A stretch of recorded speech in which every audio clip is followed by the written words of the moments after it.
What's up, guys? Welcome back to another episode of the Cervantes podcast. Joining me today to discuss everything going on between Israel and Palestine and how we can, come to an understanding as a society is political and Latin studies major and religion minor studying at Hofstra University, Kaithlyn Sanchez, political science and global studies major, Maheen Safian, and psychology and political science major also studying at Hofstra University, Iman Elshazly. How are you guys doing?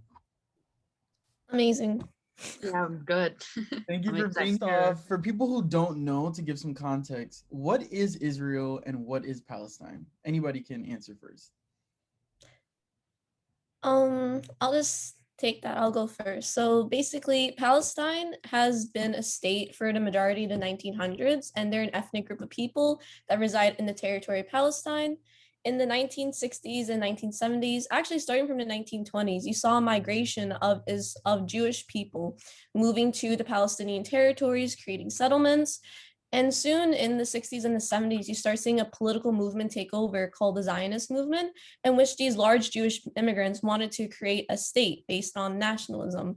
And due to increasing influxes of Jewish immigrants, you saw more territory being taken in order to create more room for people to inhabit and create cities and towns. And it started to reach into Palestinian territory. So you see these two nationalistic groups kind of residing in the same territory with different political motives. What happened recently, the latest escalation in violence, I would say, is the result of unrest in the West Bank. As everyone, I know people have heard this neighborhood name, Sheikh Jarrah. It's been going around in the media. Pro-settler right-wing organizations have been attempting to force Palestinians from their homes, which they've been living in for generations, right? And which is obvious, it's war crimes, what's been happening, and it's violation of UN and international humanitarian law. So this neighborhood is in occupied East Jerusalem, which under international law, East Jerusalem is legally Palestinian territory. But it's been ignored for decades now and occupied by Israeli forces. And by the Israeli Supreme Court, 7 families have been told to leave by August, 6 have been told to leave by May. And they've ignored and rejected appeals from these families, which have been living in these homes for generations. These courts have shown, blatant disregard for Palestinian rights. They don't really question the claims of the settlers, however. So there's this false claim of ownership of Sheikh Jarrah, and it's not the first time that Palestinians have been wrongfully evicted from their homes, especially in this neighborhood. There's no regard for historic presence of Palestinians, and with the peaceful protests that have been happening afterward in the streets of Sheikh Jarrah that took place in May, police arrived in full gear, spraying protesters, forcefully entering the homes. And it kind of tells where, Palestinians, they're not allowed to fight back, even in defense. A video went viral of an officer, an Israeli officer, consciously throwing a tear gas canister at a crowd of women and children in front of the rest of the force. And the Palestinian protesters in Sheikh Jarrah, they're peacefully protesting, and then they're being purposefully brutalized, all for standing against the continued forced evictions of Palestinian families. And another thing that's been happening in Al-Aqsa Mosque. So Al-Aqsa is like the 3rd most holy site in the religion of Islam, and hundreds of worshippers were attacked. One video showed in first person bombs exploding within the site, people screaming and yelling, chaos ensuing within the mosque. And the person recording said, "Let the world and history witness there are bombs in Al-Aqsa. They're suffocating us in Al-Aqsa." So, people who are just trying to pray, and this is during the month of Ramadan, right? So this is a holy month, people praying inside of the mosque. And because of the protests that have been happening outside and within, they were being brutally attacked by occupation forces. And I think just one more thing, I know I'm like talking too much. No, it's okay. But another thing to mention is US involvement, right? We can't ignore that. There are, in our tax dollars, $3.8 billion go in aid to Israel each year, which you know, it funds Palestinian suppression, you know, and it's synonymous to terms of systemic racism, settler colonialism. And for those who don't know what settler colonialism is, it's a form of colonialism, which seeks to replace the original population of a colonized territory with new settlers, and ethnic cleansing and apartheid, which is all funded by the US. In fact, Israeli and US police train together. They literally train the same way, they use the same tactics, they use the same weapons, ammunition, and which, you know, as we can all deduce, results in the same consequences for citizens. So that's just something that I wanted to bring up, because the recent headlines, people might not know what's happening in Sheikh Jarrah, Al-Aqsa Mosque, what brutalization occurs, and the apartheid and settler colonialism that's taking place. You know, one side has a nuclear power funded by, you know, hegemonic power, which is like military, political, economic predominance over the Palestinian state. It has world-leading technology, increasing international status, and then, you know, Palestine, they don't have that luxury. They don't have funded nuclear arsenals or anything like that. So it's important to distinguish those two. Thank you so much for that. I think that gives a lot of context to what's going on. And I think it's what you said about the America is funding Israel, and we're giving so much money to them, which enables them to terrorize the Palestinian people. And I think we have to be careful of like what products we buy and what food we buy, because that's going to Israel, you know? So I think we have to be very mindful of that. And also I think it's very interesting that like in Israel, Palestinians, sorry, are they're peacefully protesting, and they're being like harassed and killed and beaten up, which is very similar to how Black people and other minority groups who protest here, and they're getting beaten and killed for peacefully protesting. So there's like similarities between what's going on here in this country and in Israel. So I thought that was very interesting. Thank you for that. The question was, why is Israel occupying Palestinian territories? I think one thing that kind of summarizes it is like entitlement, like an idea that like this belongs to me because this book that I follow, this religion that I follow says that this belongs to me. And, you know, regardless of that, like what the religion says, like in and of itself, the idea that you can just take a land from a group of people and remove a group of people from a land because you believe that a thousands of year old text tells you that you can, it's really ridiculous. I think the idea, a lot of people like to argue the idea that like, oh, do you not think that Jewish people deserve their own like territory? An ethno-state is racist. An ethno-state is wrong. There should be no support of an ethno-state where, you know, there's this idea of like, this is where Jewish people belong. Jewish people should be allowed and open to live wherever they want. And I think one thing that's really common across the United States is like conservative Christian communities being Zionist. And it's because there's this idea that if all Jewish people go back to Israel, then I think it's like Jesus will come. And I don't remember the full context. It's very complicated, but essentially there's these biased and very right-wing conservative like ideas and values that support Zionism. And it's all about religion, and like, it's really not about religion. Everyone excuses it with religion, but the Bible says a lot of things. The Torah can say a lot of things. The Quran can say a lot of things. That doesn't mean that like, that's how government needs to work. Secular government exists for a reason, and whether or not you believe in secular governments or not, that is what is most common, or what we expect to be common. And so to displace an entire population of people in the name of religion it's wrong, and it's also not in the name of religion. It's an excuse, and it's wrong. Yeah. Yeah.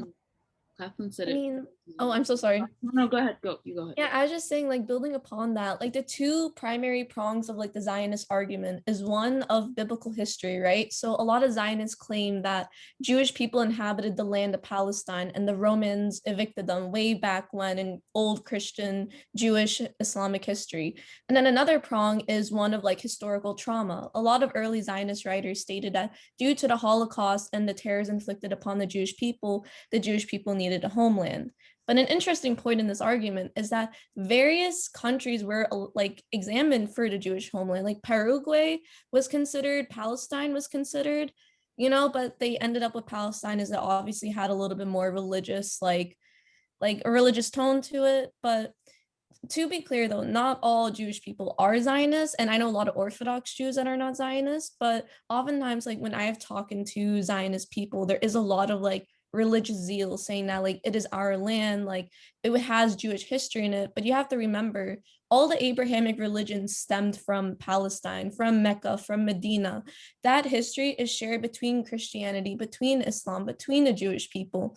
And you see these conflicts extend into Jerusalem, where you have a historic mosque next to a historic synagogue, next to a historic church. And then you have Israel wanting to claim complete military jurisdiction over Jerusalem, even though you have Palestinian people who want to worship at that historic mosque that is historic to their religion.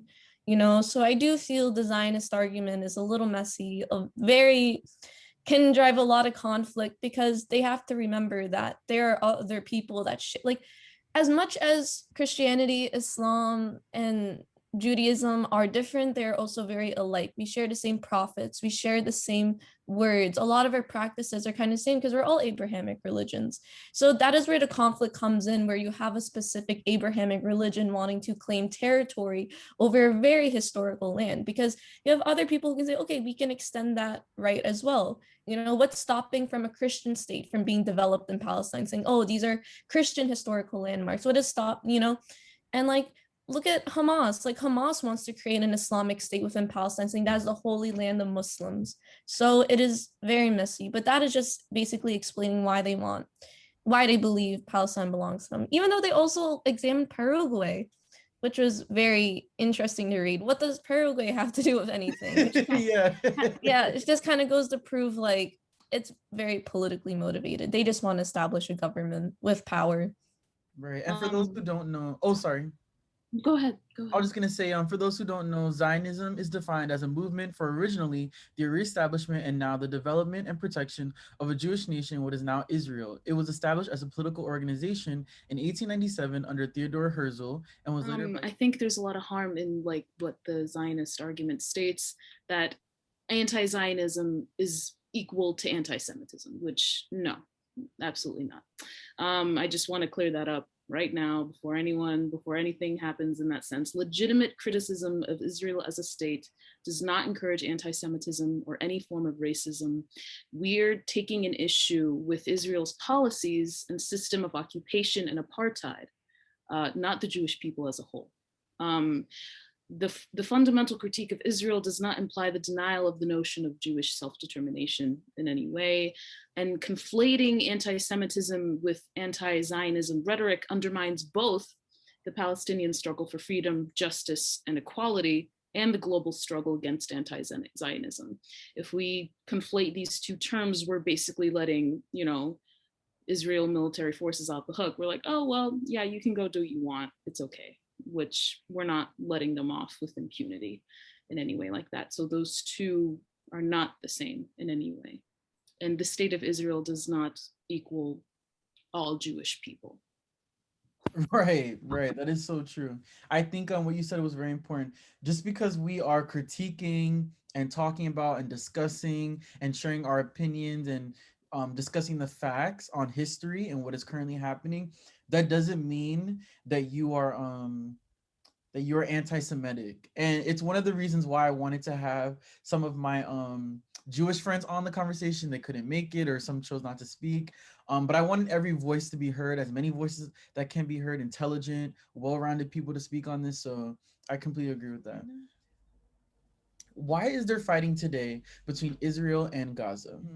Okay, so for the some of you are probably familiar with Hamas, but I'll just briefly describe Hamas before we go into it. So Hamas is basically a Palestinian liberation movement. It is a political movement.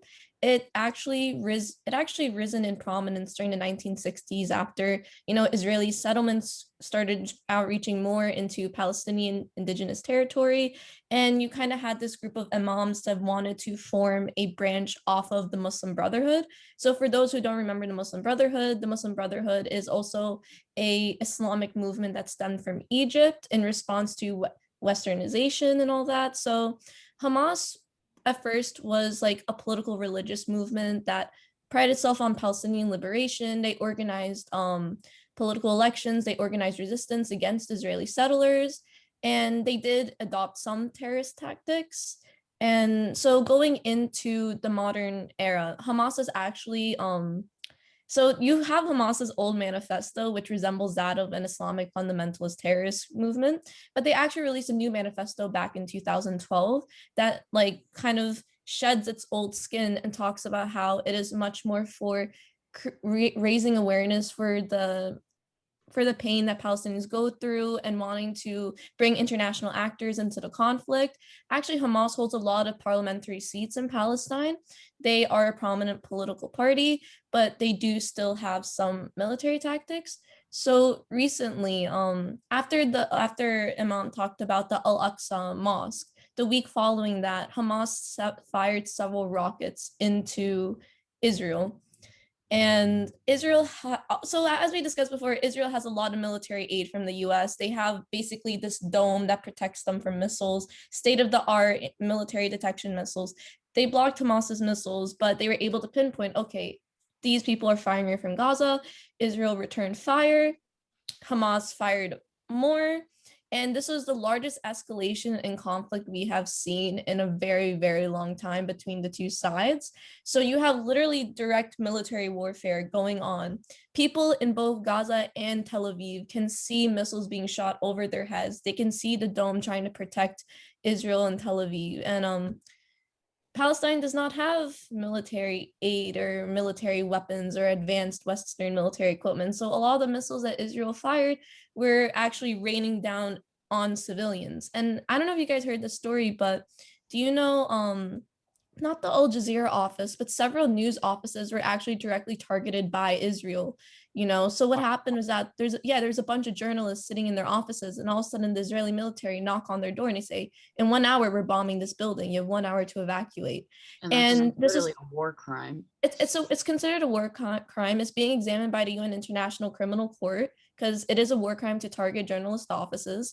And this is actually part of an agenda on the behalf of Benjamin Netanyahu to destroy journalists that are currently covering the conflict, like third-party journalism, as Israel's trying to the Israeli government, not Israelis, the Israeli government is trying to control the narrative of what is going on, especially since the conflict has grown in international and media recognition in the past couple months.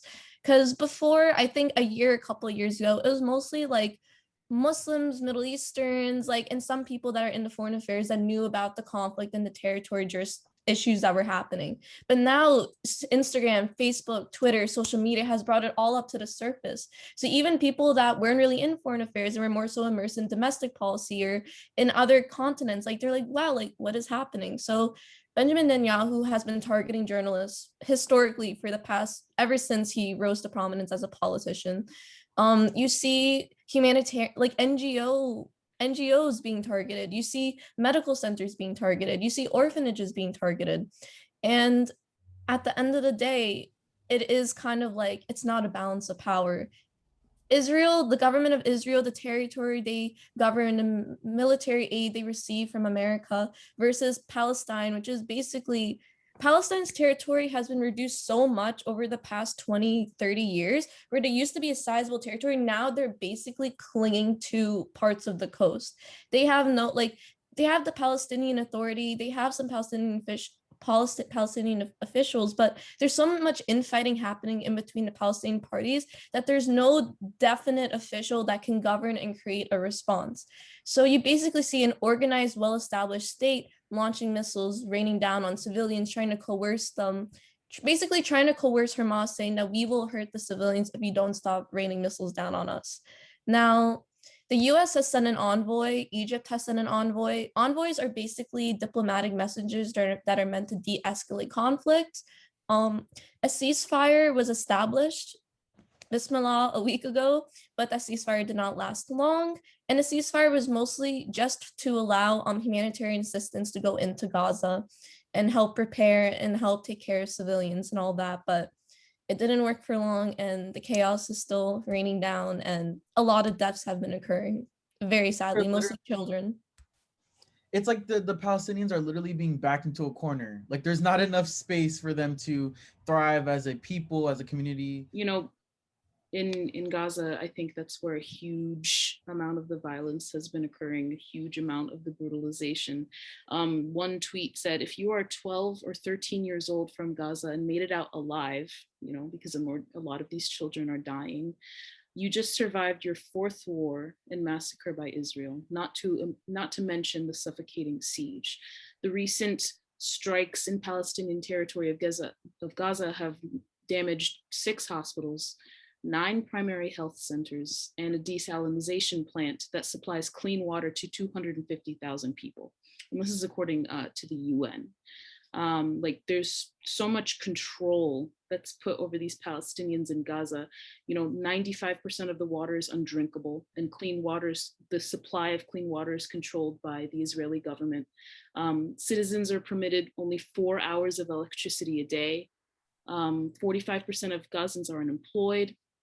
46% of children in Gaza suffer acute anemia, and 2 million people are denied freedom of movement. If I could just mention a quote by CNN, Peter Breinhart. He's an American columnist, journalist, and political commentator. He was talking about the recent escalations, and I'm going to quote, "I say this as an American Jew. My children go to Jewish day school, and I lead services in an Orthodox synagogue. The first time I spent with Palestinians in the West Bank, it was a shattering experience. The only thing I could imagine would be similar for an American would be going to visit the Jim Crow South. You see people living under control of the state with no rights. They cannot become citizens. They cannot vote for the state that controls their lives. They don't have freedom of movement, and they need a pass to move from city to city. They live under a military legal system," end quote. And I guess I'll just show the image now. Yeah, I mean, building on what Imam said, like the Israeli government is trying to destroy the infrastructure of Palestine, to destroy the water resources, to destroy any buildings, everything, because they want to destroy the Palestinian state as a whole. It's not really a military response against Hamas at this point. It is extended far beyond that. Yeah. So you can see how small they only have Gaza and like a little bit of the West Bank now. There's like almost nothing left. Wow. And they're still trying to sanction that land too.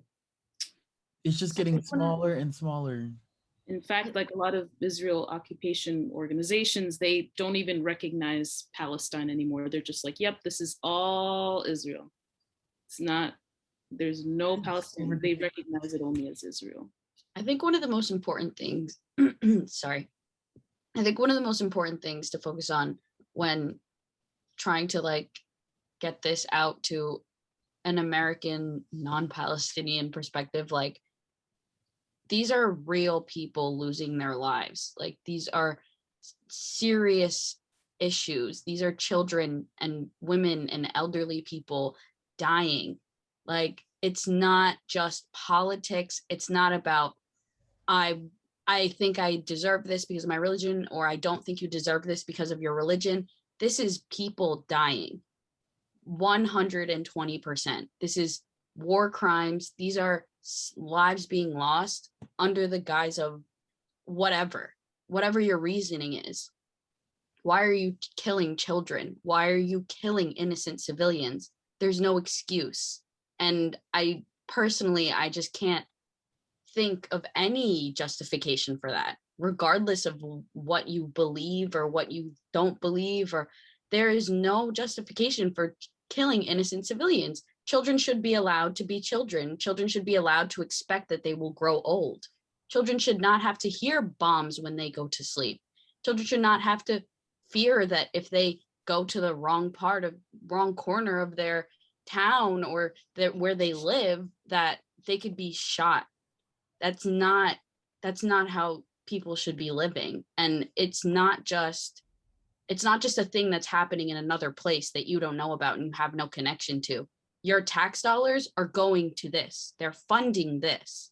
If you don't vote and you don't petition and you don't contact your representatives, you're not doing enough. You have to do something. And there is stuff you can do. It's not just, it's out of my hands, I'm not connected to it. It's in your hands. We have a democracy for a reason. Use it. Yeah, that is so true. That is so true, because I think a lot of Americans, they think we're so involved in what's going on here that we forget that there's like other countries and it's not just us. America, the world doesn't revolve around this country. And I think that we all have social media, most of us do. And I think that the past couple of like months, I've been seeing a lot of what's going on right now in Israel. And at first I was kind of, to be honest, like afraid to speak on this and have an episode dedicated to this, because I was like, oh, I don't want to say the wrong thing. I don't want to be canceled. I don't want to offend anyone. Especially, I didn't want to offend like my Jewish friends, but I also didn't want to offend my Middle Eastern and Palestinian friends. So I was like, how do I go about this? But I was like, the best way to do it is just do what I always do: research, Google, have people, if I don't know something, ask. So let me have people that are intelligent, that know this topic, that can speak on it. So I think people need to educate themselves, and educate yourself first before you speak on something, and then do what needs to be done so that we can stop what's going on, because it's crazy right now. It's frustrating that it's like I think people know what's going on, but either don't care enough to like do further research, or they know what's going on and don't think that it's like a problem, if that makes sense. And I think we have to flip the script and do what we're doing right now: speak on this and share the facts, and then maybe we can move forward. So I totally agree with you guys. Yeah. She said it really well, the like very, very well. I think like another thing, like the whole issue with Palestine, it's treated like it's such a complex, you need like a PhD in Middle Eastern studies to figure out what's going on there. Absolutely not. It's treated like this multifaceted and complex issue. It's so hard to figure out. It's so hard to look at it. And no, what's happening in Palestine, it's a simple story of colonialism and dispossession. And I think what Kaithlyn, am I saying your name correctly? Yeah, that Kaithlyn is fine. That's how my mom says it. Awesome. I think the focus on children is so important. I don't know if any of you guys have seen these videos, of these children just like, they're like crying and they're like, listen, and I don't want to die. I don't want to die. Like they're like, and I think this one tweet said it really well. A lot of these medical facilities and psychologists in Palestine, they can't even call what these children are going through post-traumatic stress disorder, because there's no post. They're still going through it. They're going through it every single day, and I think the sad thing is what statistics have been showing are like so many children don't even want to live anymore because of what they've been going through. It's awful. I feel like an important point we need to discuss is the Israeli justification for these deaths, right? So a lot of so this is also a thing, propaganda. A lot of Israelis, the news that they're receiving back in Israel is not actually dual-sided journalism. It is not fair journalism. It's not fair reporting. It is a lot of propaganda, so a lot of Zionists, the Israeli government justifies the deaths of children, it justifies the death of women, of men, of civilians, the destruction of Palestinian infrastructure as Israel has been under threat by Palestinian terrorists since the 1950s, since the 1960s. They're threatening Israel's security, and this response on the behalf due to Hamas's airstrikes is justified, and that they need to destroy Palestine. But for anyone listening to this, I would like to say this. First of all, All Palestinian liberation groups have risen due to the fact that Israeli settlements have been reaching into Palestinian indigenous territory, taking political power away from them and controlling their resources. Palestinians do not have equal civil rights to that of an Israeli citizen, and Palestinians cannot even freely pass into Israeli territory without being intensely questioned by Israeli authorities. And actually, if a Palestinian gets arrested versus an Israeli gets arrested, they face completely different courts. Guess what court a Palestinian faces? A military court. And guess what court an Israeli faces? A civil court meant for civilians. This means that there's a lot of undue and exaggerated sentences inflicted upon Palestinian prisoners versus Israelis. Now, I would just like to say this. The Israeli government is not representative of the Jewish people, and any critique of the Israeli government is based upon Benjamin Netanyahu's administration. I met plenty of Israelis that are pro-Palestinian. They're like I'm saying, like not all Jewish people are Zionists. Zionism is a political movement that a Jewish person may choose to ascribe to. Just like how Islamic fundamentalism is a political military movement, some Muslims, I don't even want to call them Muslims because it's such a horrible movement to ascribe to that they choose to ascribe to, you know? There is a choice and there is an option. And I feel like, you know, we should be able to fairly critique what is going on in the world without being told we are anti-Semitic, because I am not anti-Semitic. Like, no, I have many Jewish friends. I like it's interesting to learn about Israel before this all happened, to learn about the history of it. But what Israel has currently turned into, the lack of regard they have for human rights. Like, for anyone that is pro-Israeli, please, if you want to look at non-governmental organizations that maintain a fair perspective on things, look at the UN website, look at all these human rights watchdogs, what they have to say. You know, the IDF, the IDF, I can't remember the exact acronym for it, but it's basically the Israeli military force that oftentimes all the interactions at Al-Aqsa Mosque, all these like kind of mass shootings have happened between the IDF and civilians. The IDF will say that a rock thrown at them justifies a spiral of bullets into a crowd. And that is why you have such a staggering amount of Palestinian civilian deaths compared to Israelis. Now, I want to say this, if anyone wants to believe, like, if everyone just wants to look into this, please compare the amount of deaths on the Palestinian side versus the Israelis. As you can see, this is a clear unbalance of power, and it is kind of like, it's pure human rights chaos there. And I'm sorry, but Israel complains that they don't have enough allies in the world and that the US is their only ally. That is because you're not respecting human rights. More and more countries are rising to awareness about this, especially in regards to more high-level meetings that are occurring at the UN. More regional organizations are starting to discuss this that aren't directly related to the Middle East. And this movement will continue, and sanctions will probably be pursued, just like sanctions were pursued against North Korea for not respecting human rights, just like how sanctions were pursued against Libya for not respecting human rights, sanctions will also pursued against Israel. And until they change their military tactics and the way they treat civilians and the way they treat journalism and in general international law, the fight will still continue and awareness will still be raised, because this is literally just a question of a government misusing their power against people who do not have power at all. Just to IDF, it's the Israeli Defense Force, so it's like the police military power that's there. I think I just want to bring up an analogy for people so they can kind of understand in a really good way. A lot of you have probably heard about the Yemeni, what's happening in Yemen. You know, millions of people, they don't have any access to water, to food, to medical facilities, anything at all. And there's so much violence happening there that's being funded by outside sources like Saudi Arabia, the US, Britain, France. I actually wrote a paper about what's happening in Yemen. If we criticize Saudi Arabian government, we're like, hey, what you're doing is awful and you're violating these people's rights. You're killing children, you're killing people, it's wrong, and you're sanctioning off so they don't get any sources, anything like that. If somebody has a rebuttal of, well, that's Islamophobic because that's an Islamic government. Absolutely not. You know, that argument just kind of falls flat on its face. And I just wanted to equate that if you criticize a government, even if it's based on some religious basing, you're not trying to debase the religion. You're looking at the government and criticizing the actions that it's been taking towards people. And, you know, just a reminder, you know, because people are like, well, you know, the way it's been covered in the media is absolutely horrific. It's, you know, it's like, oh, there's this clash that's been happening.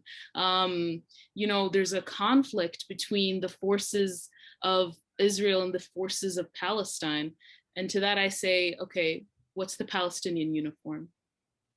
You know, where, what kind of military, what are they wearing? There's nothing. It's, you know, they don't have those facilities. They don't have those sources. There's no Palestinian force or military, anything like that. You know, you're basically fighting missiles and nuclear weapons with rocks, practically thrown by children, by people. And you know, that's so important to look at that, the media coverage, how it's basically just, you know, butchering what's happening. It's making it look like, oh, it's so complicated. It's so, ooh, what's going on there? And they basically point out Hamas, like what Maheen was saying, is like this big boogeyman that, you know, oh, we need to defend against it. It's like, absolutely not. Just the way that the Israeli, the government has been pointing at Hamas like a bad guy is like, for so long, to justify the violence that's been happening. It makes my blood boil, the way they've been pointing at Hamas to justify the violence that's been occurring for the past, you know, several decades. You know, Hamas was established late after 1948, okay? And since 1948, for the past like 70 years, there's been this violence and sanctioning against Palestinian people. And it's not, you know, Hamas was established well after that, after 1948. So we're not going to point at Hamas and say, well, that's why, you know, that's just something I wanted to bring up. Thank you for bringing that up. I think that's important. That's very important for people to know and realize. My last question for you guys, how do you guys think that we can come to a resolution to all of this? Is there a way of resolving this and moving forward? So a specific like political resolution is, so I don't know if you guys are familiar, but there's something called the Oslo Treaty that was published back in the late 1900s, that was, I think, signed by the General Assembly and the Security Council at the United Nations. And it basically laid down the framework and the structure for a, if I'm not mistaken, and mom probably has the facts on this right now. She has a lot of facts in front of her, but like a two-state solution in which it describes what territory belongs to the Israelis, what territory belongs to the Palestinians. It lays the framework for like a dual military, how these competing governments can have fair, cohesive jurisdiction over this territory. And to be fair, the Israeli government has not respected it at all. You know, they have basically taken the territory in the Oslo Treaty that was designated for Palestinians. Now, just a basic concept I like to bring into this conversation is a one-state versus a two-state solution. So people that push for a one-state solution state that Israelis and Palestinians can live together under a single state, but with kind of like different territories, like local, so it's like an emphasis on local officials, local government, local towns, rather than a large federal branch creating jurisdiction over territory. So they're thinking that if there's a Palestinian part of the region that's dominated law by Palestinians, those local officials elected by Palestinians will kind of operate that part of the territory. More Israeli dominated corners of the territory, they'll like Israeli officials will be elected to those local offices, and Israelis will have political authority over those parts of the territory. But overall, there is going to be a single constitution and kind of a single, kind of one unit federal structure. Now, a competing argument is the two-state solution. And to be fair, a lot of promise has kind of declined over the two-state solution, mostly over what we are seeing right now, a lot of conflict. A two-state solution is basically what it sounds, one Palestine, one Israel. But the reason this has been failing so much is that Palestine and Israel has not been able to come to a consensus over what territory will be theirs, what territory will be the others. How trade will occur between those two countries. And a lot is just basically over, if two people cannot argue over what territory is theirs, no political consensus can be brought to a conclusion. No state can be created, because the basis of one of the first like rules to create a state is having defined lines of territory, you know. And if that's what this conflict is about, I can't see a political resolution coming until Israel and Palestine can figure out what lines demark their own territory. But also more so, what's also more important than that is basic respect for human rights on the behalf of Israelis, because there cannot be a Palestine if, God forbid, there are no Palestinians left, or if most Palestinians fled Palestine to seek like asylum in Europe or other parts of Asia. So, but what I would do like to see is, I know people hate diplomacy. I know people hate international organizations. And I work at the UN. I understand why there's a lot of like hate towards the UN. I don't use the word hate, but there is hate. The UN cannot really back up a lot of the resolutions that they push because countries are not authorized to enforce the UN. It is just merely a suggestion. But what I do like to see is Israel kind of either having a new election in which a more reasonable president comes into the administration that wants to focus more on peace and is willing to lower their expectations on what Israel would gain out of the peace process, and is more open to the Palestinian side.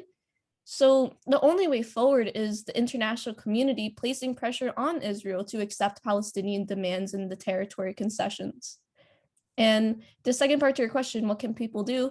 Continue raising awareness, keep on pushing your local officials, keep on retweeting, hashtagging on social media, because the more leaders of countries that see this as gaining power in their own countries, the more they're going to realize that when they run for office, this question may be asked to them and their answer can dictate how many votes they get. But more so, we need to make sure we maintain a pro-peace lens in all of this, because simply retweeting and hashtagging and throwing slurs at each other's sides and demonizing each other is going to further the chasm and peace will not be able to flourish in there. So yeah, just keep on retweeting, posting, talking about it. Talk about the things people might not want to talk about. This conversation was really heavy. Not everyone might be prepared for this. It's a lot of stuff, but just keep on raising awareness, talk to your local officials, especially Democrat officials. A lot of you Democrats out there, you think your elected officers are anti-Israel? No, the reason Israeli lobbyists are Israeli lobbying groups are basically Israeli groups that lobby for increased military aid in Congress to be sent to Israel. And a lot of Democratic Party subscribes to that. So please look into the views and the websites of your local Democratic officials. And if you see something you don't like, contact them. Because chances are a lot of people don't contact them. And if you do, they'll actually take it to heart and realize people are paying attention to what they do. Just to go off of what Maheen was saying, and I'll obviously let Kaithlyn finish off. For the political aspect, I think a huge portion of this is people are like, well, what are we going to do politically? I think, and I say this, sadly, a lot of people in power in Congress and even, Biden, they have, unconditional support of Israel, which is, that's not right. Biden actually just recently met with the Israeli president and, was like, well, Israel has a right to defend itself. So, okay, we're going to let this keep happening. But, thankfully, there are people like AOC and Bernie Sanders who are trying to pass legislation against what's been happening, which is great. We need to basically, what Maheen was saying, hold accountable our representatives in Congress and in the House of Representatives. To do that is very, very, very important. And what people can do, educate yourself. That's number one. You got to know this issue very well. A book that I recommend, it not only a book, but I'm just going to recommend this book. It's very important. Understanding the Palestinian-Israeli Conflict by Phyllis Bennis, someone who's instrumental in the Jewish Voice for Peace movement, which I recommend that you all go behind. It's very, very important. They have even a very educational Instagram page. If you look them up, do online research. That was going to be my second point. So support Jewish Voice for Peace. Look at their research, what they've been doing. It's a political movement and a social movement. It's an amazing movement, honestly. I love them so much. Support the BDS movement. If those of you who don't know what that is, that's the Palestinian-led boycott, divestment, and sanctions movement. Boycott certain brands like Sabra, Coca-Cola, Nestle. These I'm just going off the top of my head. Those are huge brands. I know that. Oh my God, I forgot the other one, but I'm trying to think of like a huge companies that support what's happening in Israel. Ben and Jerry's, I know, depressing. Wow. Yeah, and Wow. Ben and Jerry's somewhat, this company that always talks about social change, and ironically enough, they're not even mentioning Palestine because, and we all know why now, they're not even talking about what's happening in Palestine. They were very instrumental in the Black Lives Matter movement, but aren't even mentioning what's happening. And it's so funny, if you go on Ben and Jerry's Instagram, people in the comments are like, excuse me, when are you going to talk about it? It's like so funny the way how many people are saying, hey, when are you going to talk about it, buddy? You're not speaking about it. That's something that's really huge. So number one, educate yourself. Don't fall into this trap where it's so complicated, I can't even think about looking into this. No, it's not complicated. It's simple. No. Happening over there. And if you do the right amount of research, you follow the right news sources, just looking at statistics, cold hard facts about what's happening, that's something that you can do that's so important. And that's just what I want to say.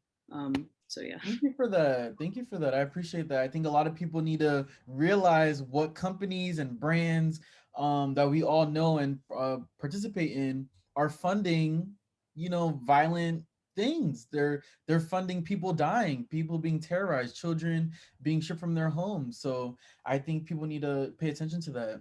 I just remember the company. I'm sorry, Pillsbury. The dough.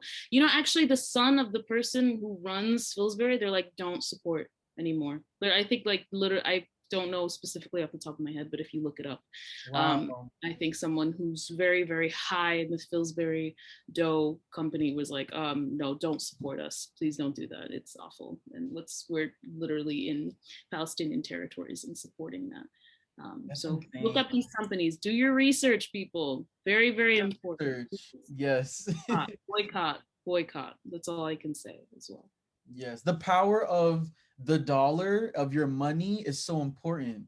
I think people don't realize that, like, we spend things sometimes aimlessly, but we should be mindful of what we're putting our money in. So I agree with that. Kaithlyn? Yeah, I think Iman and Maheen both said it like very well. You have to educate yourself, and you have to keep raising awareness. Palestinian people have made it clear that if you can't do anything, you can raise awareness and you can spread information and educate yourself. And especially, people that have access to watch this definitely have access to educating themselves further on the topic. There's no denying that most of us have phones, most of us have internet, so that makes it very easy to have access to things. It's not going to be surface level information. You're not going to be looking at just CNN or Fox News and saying, well, this is the breakdown, this is everything. And obviously boycotting these brands, you don't feed your money into these corporations and into mass genocide and ethnic cleansing. You don't support that. You make a conscious choice, no matter what your favorite soda might be or whatever you think it is. This is about human life, and you have to educate yourself. And it's not the first time that the United States has backed something like this. It's not the first time the United States has trained militaries or right-wing militaries. It's probably not going to be the last. And I think it's important to always remember that we have power as a people, and we have to use that power as a people. And we have to petition, we have to vote, we have to lobby, we have to do what we can to make a change. The American president is always going to be somebody that says, oh, I'm in support of Israel, until you make that decision as a people to remove a person that says, I support Israel, or you vote out of office the representatives and the congresspeople that support this and want to continue funding this. Yes, AOC is amazing, and I'm so happy that she's doing what she can. It's not going to go through. We know this. We know that she's outnumbered in her position, but her proposing something makes a difference. It creates a precedent for her audience, and it creates a precedent for the people following her and taking position after her. We have to make sure we're vocal about this and support the people that deserve it. And we're critical of the people that we don't support. And we're critical of the people that, even if we do support them, you have to be critical of who's in office and who's doing what they can and who's copping out and who's benefiting from mass genocide. We can't censor ourselves about this. This is very serious, and it's not just a problem that's happening somewhere else. It's a problem that's happening here. It's a problem that's taking your money and it's being funded that way, like I said before. And it's not the first time. It's happened in Latin America, and it's happening again in the Middle East. And we cannot just let it happen. We can do things to change it if we care, and you need to care. Yes, yes. Martin Luther King, we love to throw around, MLK quotes, but I think an injustice anywhere is an injustice anywhere is a threat to justice everywhere. And I think that is so true. Were you gonna say something, Iman? I was gonna say that. Oh, okay. Yes, yes. Whenever I feel like whenever something happens in some country or some place, it could happen somewhere else. The world is not that big, and I think we have to the same way how I want people to be in support of Black Lives Matter is the same way how we got to support Me Too and Time's Up, and we got to support our Palestinian brothers and sisters and our Asian brothers and Activism sisters. shouldn't be conditional. Yes. Yeah. Like I can't just think about me and my own people, because that's selfish. I'm on the globe. I'm on Earth with so many people. So why am I only gonna fight for people that look like me? That's anti what BLM is about, what pro-Black is about. So we have to support everyone and be critical, because we might have our favorite president or our favorite senator. We love AOC, or we might love Obama, but like, these people are not God. They're not perfect. So it's okay to criticize and I didn't really like what he did or what she said. Maybe they should have said this, or like, let's educate our officials, our elected officials. So yeah, I completely agree. Were you gonna say something, Iman? Yeah, just to mention that silence is deadly. I just want to bring that up. Mhm. Don't be afraid, because my friend that I went to high school with is gonna DM me on Instagram and be annoyed that I posted this infographic.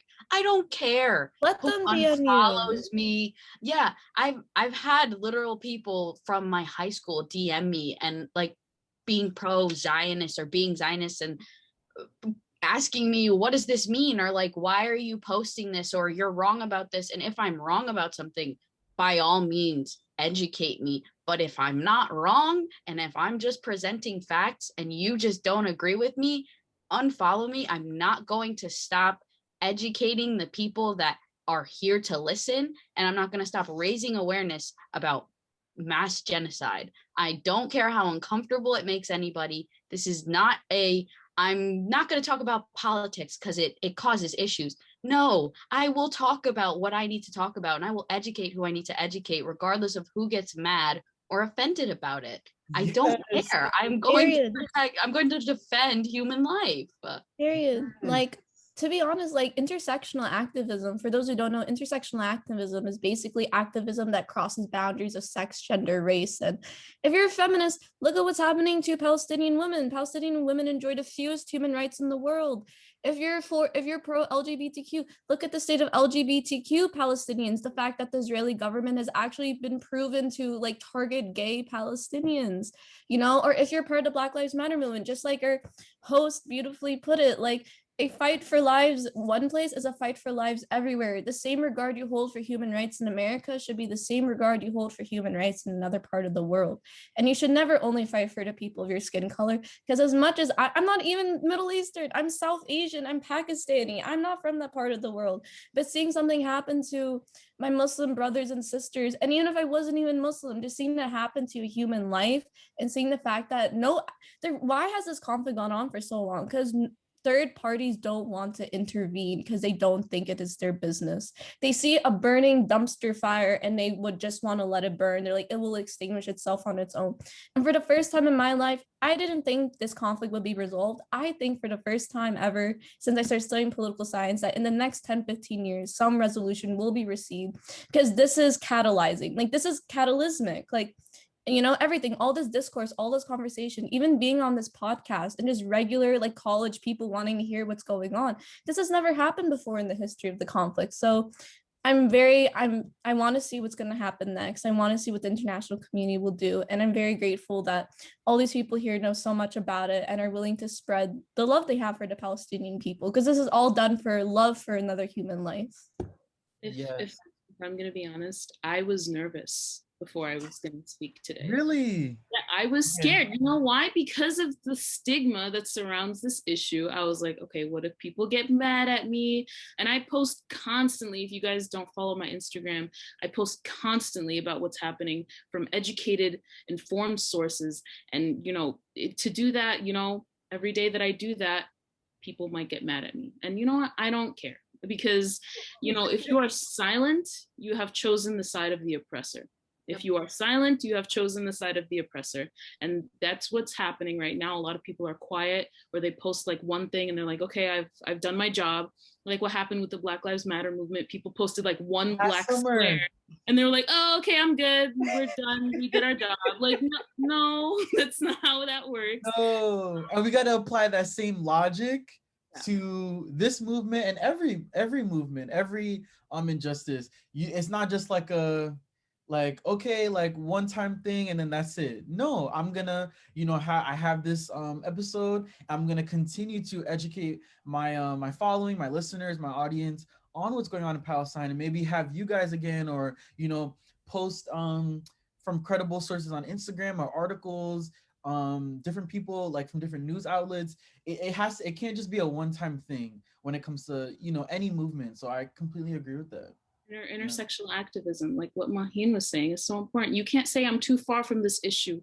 I'm not Black, so I can't speak on this. I'm not Middle Eastern, so I can't speak on that. This is not just a Middle Eastern or Muslim issue, by the way. Like you can't, and it's not just a Muslim issue. If people are saying it's just a Muslim issue, it's not. There are Christian Palestinians. There are like, you can't just say, oh, this is just, I'm too far from this, I can't say that. The Christian population of Palestine is the oldest population of Christians. Mm-hmm.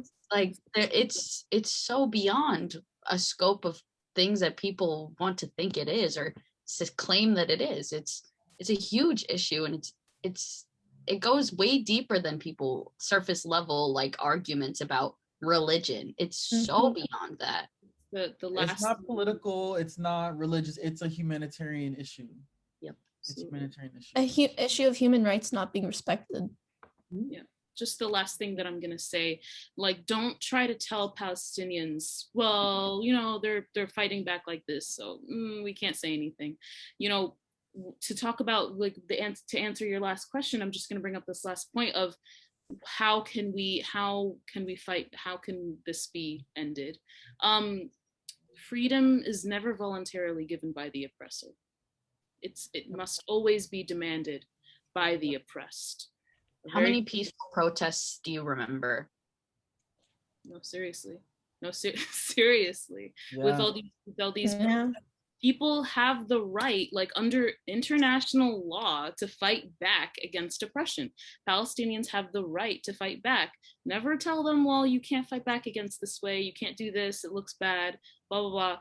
Never, ever do that. We can't just expect Israel to say, okay, well, we're going to stop soon. So it's all good. You can't police the actions of the oppressed, especially if you're not a part of that group.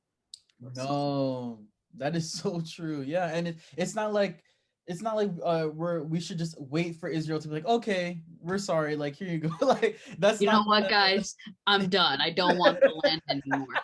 Yo, take it, keep it. We don't want it anymore. That's not going to happen. That's like, not That's not. Thank you guys so much for having this conversation with me. I sure learned a lot. And I feel like I hope you guys did as well, people listening. It's important, like we keep saying, educate yourselves, do your research, and don't be afraid to ask questions if you don't know something. Don't start arguments. Stop hitting up Kaithlyn in her DM. Like, just it's getting old. Ask a question if you don't, and be respectful. You don't have to. Why are you doing this? Like, hey, like, can you explain to me like what's going on right now? But also, let's not have people be our teachers. Like, let's just, do our own research. You can follow Kaithlyn at Kaitlyn.s on Instagram. You can follow Iman at Iman.Elshazly, at Maheen Safian on Instagram as well to follow Maheen. And Be sure to leave a rating for the Cervantes podcast on Anchor, Apple Podcasts, Spotify, or wherever you listen to podcasts. Also, don't forget to like, comment, and subscribe on the Cervantes podcast YouTube channel and click the notification bell up top so you're notified whenever I upload a new episode. Thank you guys for listening. Have a good one.